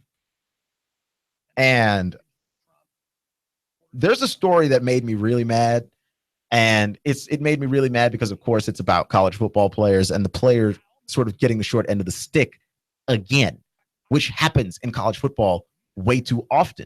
So there's a guy, he's the kicker at the University of Central Florida. I think he's a very interesting dude. Seems like a nice guy. He's a YouTuber, right? And your kids know what this is, right? Like YouTubers are just people that have YouTube channels and you can make ad revenue off of YouTube and they can make money just posting YouTube videos and saying interesting things and talking about stuff that kids like. I don't know anymore.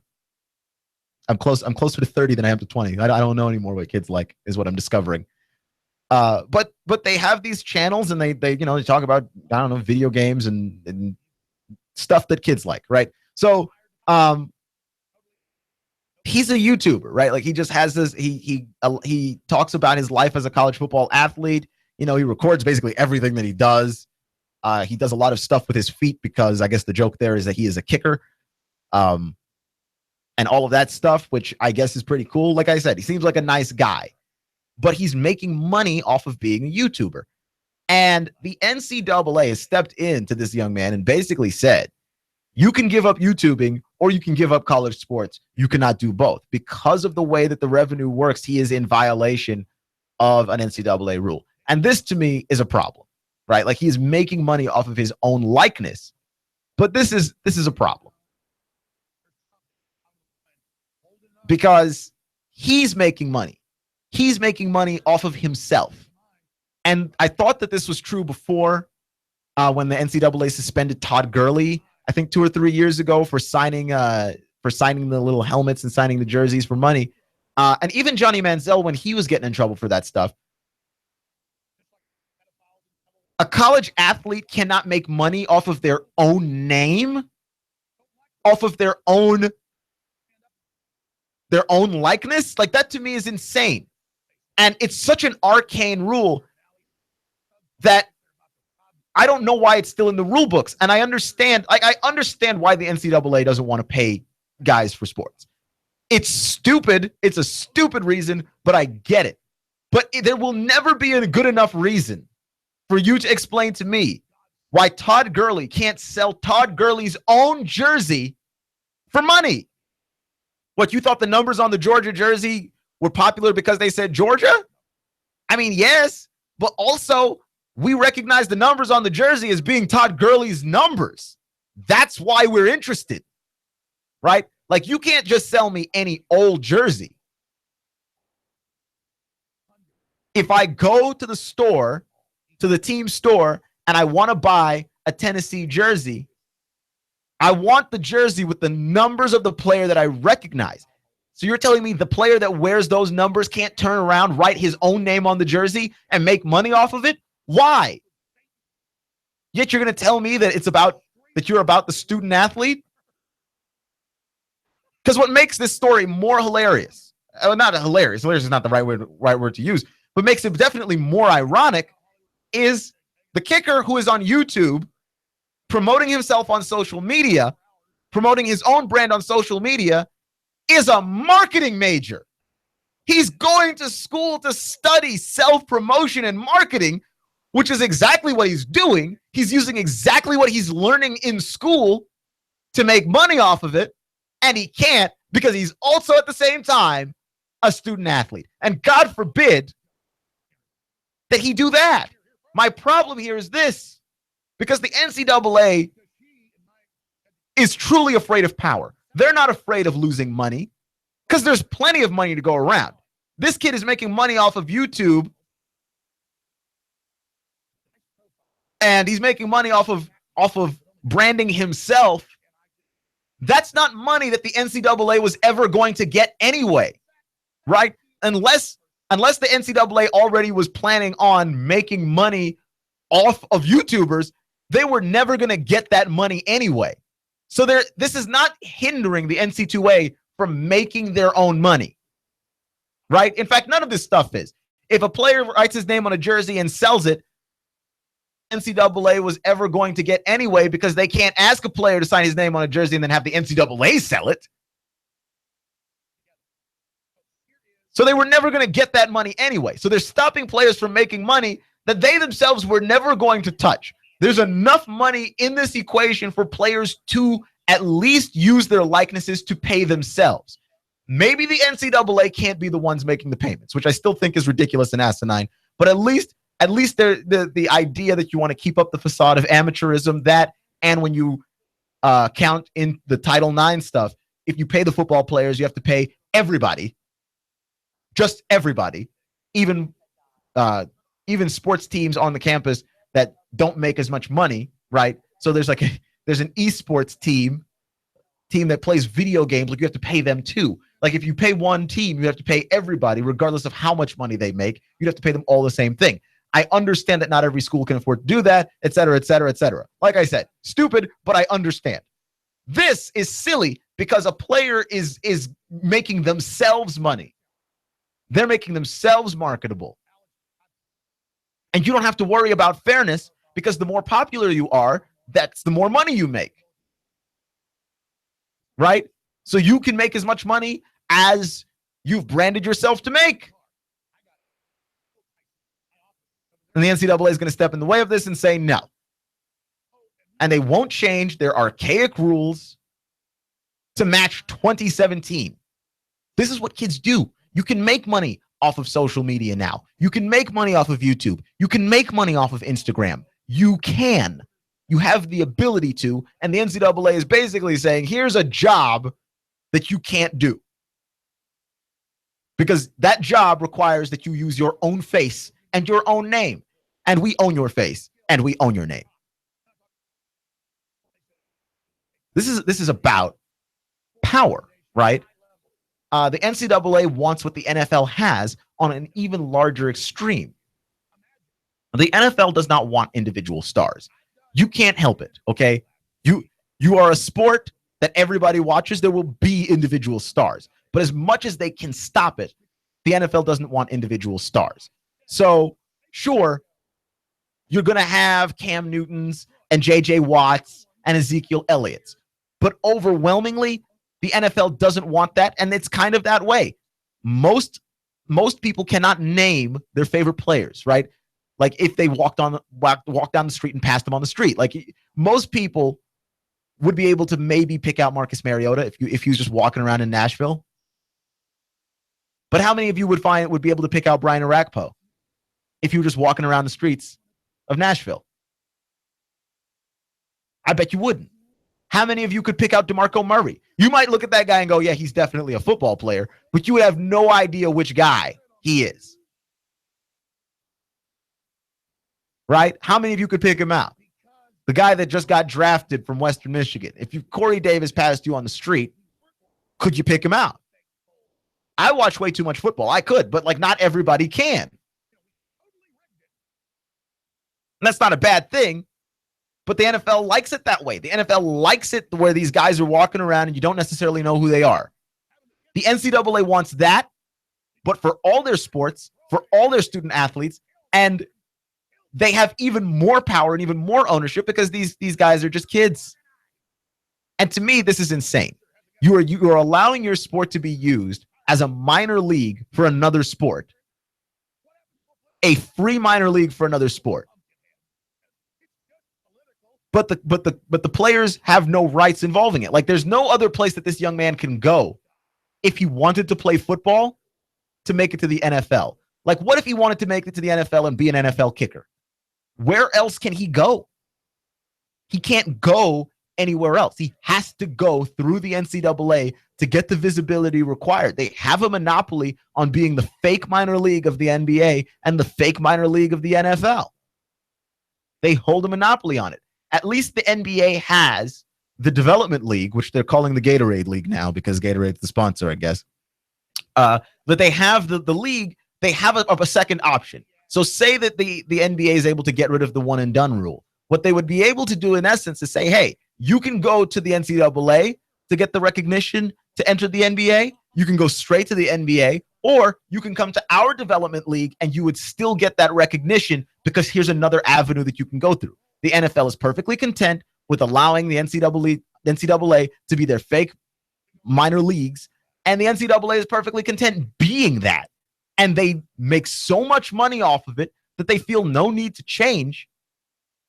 And allowing a guy like this to YouTube and make money for himself takes power away from them and gives it back to the kids. And we can't have that. Nope. Not at all. And that to me is the profoundly huge problem, is that the moment these kids get to be in an opportunity where power gets to swing back their way, the NCAA takes its gigantic NCAA foot and stomps on everything. You're listening to Clutch with Keon Rolls on AM 1240 and 92.7 FM on Nooga Radio. Make sure to check us out on NoogaRadio.com to get access to our Facebook, our Twitter, and our YouTube. Remember, folks, it's not how you start, it's how you finish. Stay clutch, and I'll see you in 24 hours. Happy birthday to our news director, Russell Stroud.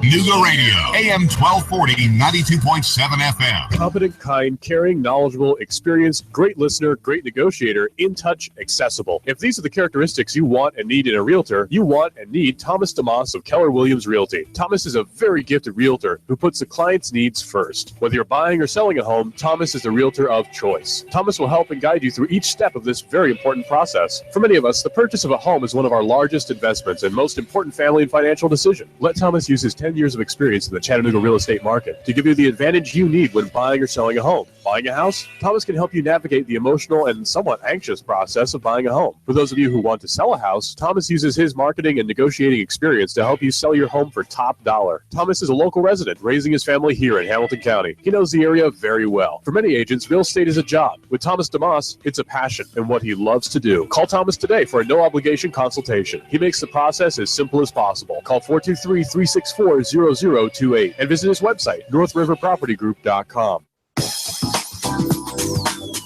Picture that curl of steam rising from your fresh-made pizza. And in a flash, let it take you aloft, teasing all your senses. I'm talking about Jet's Pizza. If you eat out at Jet's in Hickson or take home your steaming deep dish square pizza, you'll love Jet's. They use only the best ingredients in a family recipe. Also try the cheesy bread, wings, chicken, or bread with bacon, antipasta or Greek salad. Jet's Pizza at Buy Low near the S-Curves. Open till 10 p.m. Sunday through Thursday and 11 p.m. Friday and Saturday. You can order online or have it delivered. jetspizza.com. That's jetspizza.com. Or call them now. They'll have it ready when you get there. 757-1616. That's 757-1616. Jet's Pizza, the best pizza in town. 3600 Hickson Pike. Life is short. Eat better pizza. Let's get Jets. Final expenses, funeral cost, cemetery lots, unpaid medical bills, probate cost, debts. Debts are due and payable upon death of debtor. Will these costs produce a burden and hardship on your loved ones? Who will be responsible? How will they handle them? These costs can total many thousands of dollars, only compounded greater with the grief of losing a family member. A safe and secure way to provide for these costs is with an affordable life insurance from Covenant Group Insurance and Financial Services. Covenant Group is a local company with local agents. Covenant Group still makes house calls. Covenant Group only represents A-rated companies. With many options to offer, Covenant Group can accommodate almost any budget. Great discounts for good health and plans available for impaired risk. Call today for a free, no-obligation consultation in the convenience of your home. Call Steve or Jada at 423-855-8484. Call today, 423-855-8484.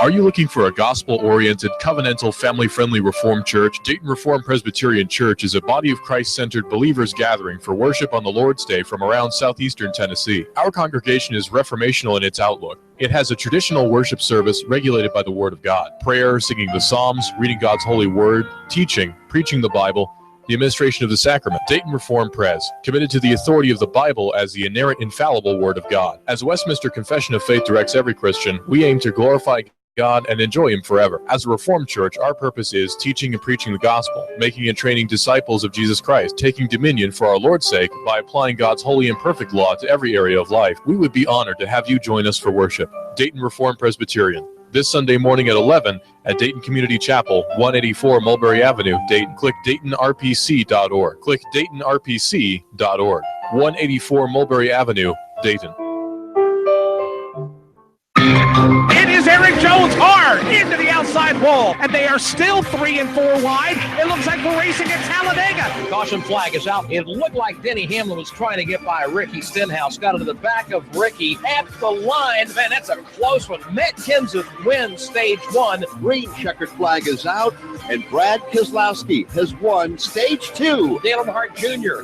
into the wall. That will bring out the caution. Caution waving once again. And again, it's Dale Earnhardt Jr. involved. Oh, trouble. Ty Dillon has gotten turned to the inside of the racetrack, and Clint Boyer has just nailed him. Matt Kenseth falling back, the field storming by. Something wrong. Now we see sparks from Kenseth's Toyota. Larson chucks him off. Coming off turn number 2. Goes to tail. Now it's Logano to the high side in 3. Joey Logano, a winner here at the Richmond International Raceway. Here at Live on Chattanooga's official NASCAR